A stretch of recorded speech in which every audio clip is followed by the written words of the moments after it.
Hundreds of Amazon sellers just did something that nobody in this industry thought was possible. They turned off their ads, all at once, coordinated, for a full 24 hours. And Amazon blinked. Not completely, not permanently, but they blinked. And in 19 years of watching this industry, I have never seen that happen before. But here's the thing, and this is what almost everyone covering this story completely missed. The boycott itself is almost the least interesting part of what happened, because buried underneath the headlines, underneath the drama of sellers going on strike, is a much bigger story. One that tells you exactly where Amazon is right now, where it's heading, and most importantly, what you should be doing about it before the next policy email lands in your inbox. And trust me, there will be a next one. Stay with me here, because by the end of this, you're going to see Amazon differently. And you're going to understand exactly what kind of business can survive what's coming, and what kind can't. Chapter 1. The Squeeze. 3 changes. 1 month. A breaking point. April 15th, 2026.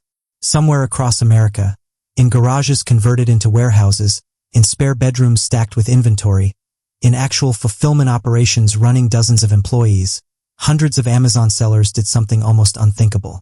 They opened their laptops, logged into Seller Central, and turned their ads off. All of them, together, on purpose. The boycott was organized through a community called $1 Million Sellers, a private group of over 700 Amazon merchants. Not hobbyists, not people testing the waters. These are serious operators who built serious businesses on Amazon's platform. So why did they do it? Because in the span of just a few weeks, Amazon had made 3 specific changes. And when those 3 changes landed at the same time, in the same month, they created something that sellers hadn't felt in a long time. A genuine crisis. Change 1, your money got slower. Amazon moved many sellers onto what's called a DD+7 reserve period. That means your money, the revenue from products your customers already bought and received, doesn't become available for withdrawal until 7 days after delivery confirmation, rather than 7 days after shipment. Sounds like a minor technical tweak, right? A few extra days?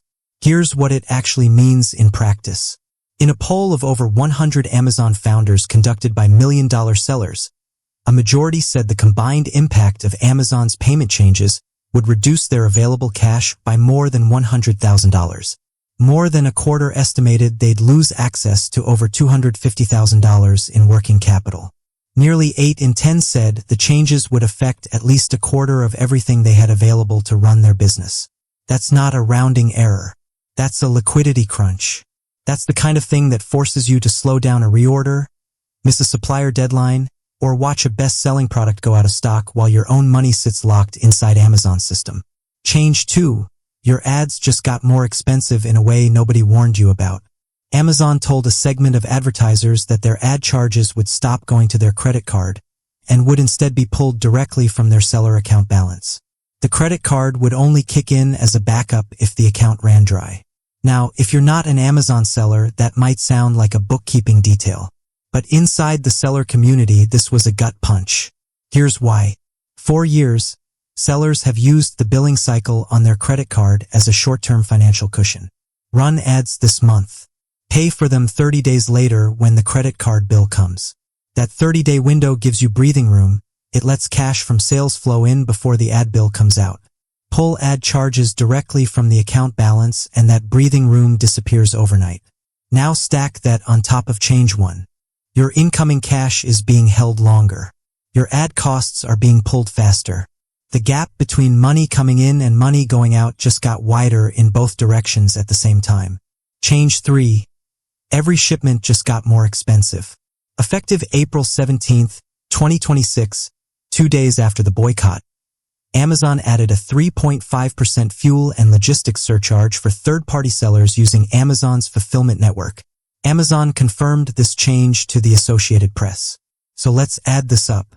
In a matter of weeks, sellers were simultaneously facing a slower access to their own revenue, a reduced flexibility in how they financed advertising, a higher costs on every single unit they shipped. 3 punches landing in the same combination, fast enough that there was no time to adjust. That's what turned frustration into organization. That's what turned a seller community into a strike force. Then Amazon responded. Initially, they defended the changes. Standard corporate language. Nothing to see here. But a day later, a statement came out. Based on feedback we heard, we're deferring this change until August 1st, 2026, to give this group of advertisers more time to prepare. Let's be precise about what that actually means. The fuel surcharge went through on schedule. The payout timing change still stands. But the ad billing shift, the one that most directly threatened month-to-month cash flow, got pushed back 4 months. That's a real concession. And it happened fast. Faster than anyone expected. And that tells you something important. Something that explains everything else. Because for Amazon to blink, even partially, sellers had to have real leverage. The kind of leverage that actually matters. So why did they have it? The answer to that question changes everything about how you should think about your business right now. Chapter 2. The moat is leaking. How Amazon lost its most powerful weapon and doesn't have a clean fix. To understand why the boycott worked even a little, you need to understand what Amazon's real power was built on. It wasn't selection. It wasn't price. It wasn't even prime shipping. It was this. Amazon was where people started shopping. Around 2022, roughly 61% of all US online shopping journeys began on Amazon. Not Google. Not a brand's website. Amazon. People went there first before they knew exactly what they were buying, before they'd compared prices anywhere else. That number was the whole game. Think about what that meant for sellers. If customers start on Amazon, sellers have no choice but to be there. And if sellers have nowhere else to go, Amazon can raise fees, shift payout timing, add surcharges, and sellers absorb it. Because what's the alternative? That was the moat. But that moat is draining. And the water is going in multiple directions at once. The discovery problem. A 2026 briefing from Kearney, a global consulting firm, reports that TikTok is now the top platform for product discovery in their survey work. 80% of Gen Z consumers use it to find new products. YouTube, Facebook, and Instagram are all significant too. Picture what that looks like in real life. Someone scrolling TikTok at midnight. A creator shows up on their feed holding a product they've never seen before. They're obsessed. They screenshot it. They go to Reddit to see what real users think. They watch a YouTube comparison video. Then they either go to that brand's website directly, or they go to Amazon and search for it. Amazon might still get the sale at the end. But they had nothing to do with generating the desire. They didn't create the moment of discovery. They were just a checkout option at the finish line. The more often that pattern repeats, the less power Amazon has. Because Amazon's leverage over sellers comes from owning the start of the customer journey. When discovery moves to TikTok and research moves to Reddit and YouTube, Amazon only owns the end, and that's a much weaker position. The research phase is shifting. Used to be, if you wanted to figure out which coffee grinder to buy, you went to Amazon. You read reviews. You compared star ratings. You made a decision. Now, you watch a 12-minute YouTube video where someone actually tests 5 different grinders in their kitchen. You ask ChatGPT to compare the top 3 options and explain the trade-offs. You search Reddit and find a thread where actual baristas argue about burr sizes for 200 replies. Amazon's review system, once its most powerful trust signal, is competing against formats that feel more human, more verifiable, and more useful. The platform is getting compressed from both ends simultaneously. Discovery from the front. Research from the back. The advertising math is getting brutal. In Amazon's Q1 2026 earnings, the quarter ending March 31st, 2026, advertising services grew 24% year-over-year to $17.2 billion. Online stores grew 12%. Third-party seller services grew 14%. Ads are growing faster than everything else. By a wide margin. Here's what that dynamic actually means for you as a seller. When Amazon's organic discovery weakens, when fewer customers start their journey on the platform, products don't surface as naturally on their own. So Amazon adds more ad placements to fill those gaps. Organic rankings become harder to hold without paid support. More of the page gets turned over to sponsored results. Amazon's ad revenue looks spectacular on the earnings call. Meanwhile, sellers pay more and more just to maintain the visibility they used to get for free. Amazon's average cut of each sale reportedly crossed 50% for the first time in 2022, according to Marketplace Pulse. And what does that math do to the next generation of sellers? In 2025, only 165,000 new sellers launched their first product listing on Amazon.com. That's down 44% from 2024. It's the lowest annual total since Marketplace Pulse began tracking the data in 2015. Of those new sellers, Chinese sellers made up nearly 60%. American sellers, just over 16%. Third-party sellers still account for over 60% of all goods sold on Amazon's marketplace. But the pipeline of new American sellers is drying up at a rate that should concern anyone watching this space. That is a structural problem, not a blip, and Amazon knows it. So here you have a platform that built its dominance on owning where people start shopping, and that foundation is shifting underneath it. Discovery is fragmenting. Research is moving. New seller growth is collapsing. And what does Amazon do when its foundation starts to crack? It starts building walls and sending its own bots over everyone else's. What Amazon is doing right now is more aggressive and more revealing than almost anyone is talking about. Chapter 3. The moves. Amazon is playing defense, and you're paying for it. When I look at Amazon's moves over the past year, what I see is a company reacting rather than leading, patching leaks rather than building new pipes, and the cost of every patch lands on the sellers still inside the system. Let me show you exactly what I mean. Move 1. Build a wall around the catalog. Amazon added dozens of AI bots to their block list, crawlers from OpenAI, Anthropic, Perplexity, Google, barring them from accessing Amazon's product catalog. The logic is easy to follow.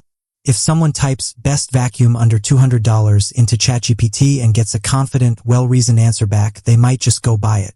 They don't need to visit Amazon at all. Amazon loses the session, the ad impression, and the sale all in one move. So Amazon built a wall. Block the AI crawlers.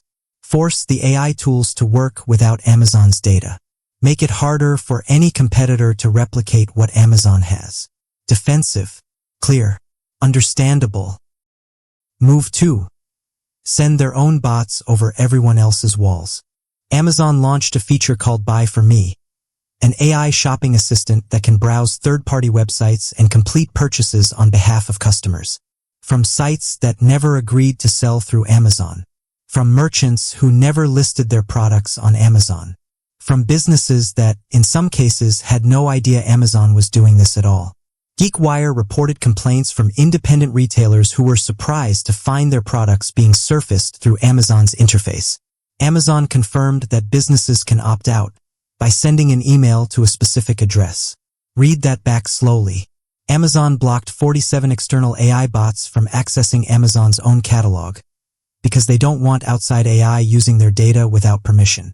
Then Amazon sent their own AI to scrape other merchants' websites without those merchants' knowledge or consent.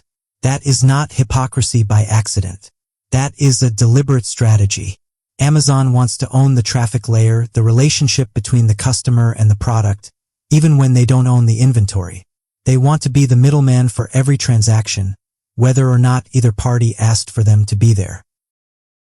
Move 3. Acknowledge they can't win on selection anymore. Amazon now sometimes shows a Shop Direct button when customers search for branded items that Amazon doesn't carry, redirecting them to the merchant's own website. Amazon says this feature includes over 100 million products from 400,000 plus merchants.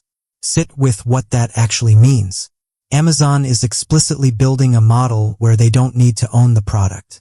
They just need to own the customer relationship. They're acknowledging in the architecture of their own interface that they can't win on catalog the way they used to. Move 4. The AI assistant nobody asked for. Amazon's in-app AI shopping assistant, Rufus, has been heavily promoted. Amazon reports 250 million customers have used it, with monthly active users up roughly 140% over year. Impressive numbers. until you look at the other side of the data. More than 50% of surveyed consumers say they have no interest in using an AI shopping assistant at all. And worldwide, 73% of online shoppers remain unaware that Rufus even exists. US familiarity sits at just 33%. When the majority of your own customers either don't know about or don't want your flagship AI product, that's a product being pushed, not pulled. That's a solution in search of a problem. What all four of these moves share is this: they are defensive. Amazon is protecting a position rather than extending one. And every dollar spent on that defense, every engineering team building a wall, every legal team drafting opt-out policies, every product team forcing an AI assistant onto users who didn't ask for it, gets transferred one way or another to the sellers still operating inside the system. That's the pattern. It's been the pattern for years. Which brings us to the question that actually matters. What do you do about it? Chapter 4. The strategy. How to win in a world where Amazon is both essential and unreliable. I want to be direct with you here. I'm not telling you to leave Amazon.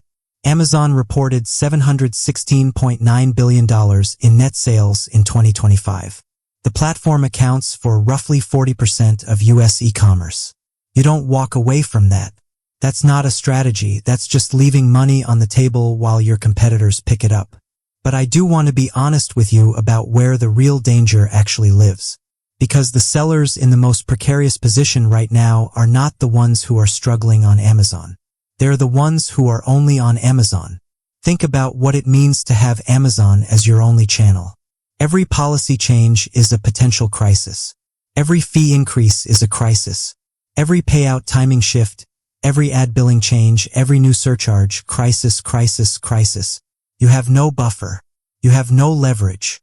You have nowhere to go. It's building the kind of presence that AI systems treat as a trust signal. Amazon built a wall around AI. You want to be embedded in it. Diversify your selling channels. TikTok Shop, Shopify, Walmart, the sellers in the strongest position right now aren't betting everything on one platform. The platforms that are growing are, for the moment, offering better terms to attract sellers away from Amazon. That generosity won't last forever, which is exactly why you don't want to be fully dependent on any single one of them either. The goal isn't to find the next Amazon and move your dependency there. The goal is to never be that dependent on any single algorithm, any single fee sheet, or any single payout schedule again. Here's what the boycott actually proved. Sellers had leverage because Amazon genuinely needs them right now, in a way it maybe didn't 5 years ago. The platform's grip on where shopping journeys begin has weakened enough that organized pressure could move the needle. Not completely, not permanently, but enough to push back one of 3 changes in less than 48 hours. Amazon delayed the ad billing shift. The fuel surcharge went through. The payout timing change stands. 2 out of 3 punches landed anyway. The real lesson isn't that boycotts work. The real lesson is that the leverage came from a structural shift. Amazon needs sellers more than it used to, and that shift didn't happen because sellers organized a protest. It happened because the world changed around Amazon in ways the platform can't fully control. Discovery moved to TikTok. Research moved to YouTube and Reddit and AI. New seller growth collapsed. The moat got thinner. And the sellers who will thrive in what comes next are not the ones who went on strike for 24 hours. They're the ones who took the lesson seriously and built accordingly. Build the brand. Diversify the channels. Own the customer relationship. Become findable everywhere the customer actually goes. Because the businesses with the most leverage in the next decade won't be the ones most deeply embedded in a single marketplace. They'll be the ones that can generate attention from multiple places and direct customers wherever the economics actually make sense. Amazon still matters enormously. It will for years.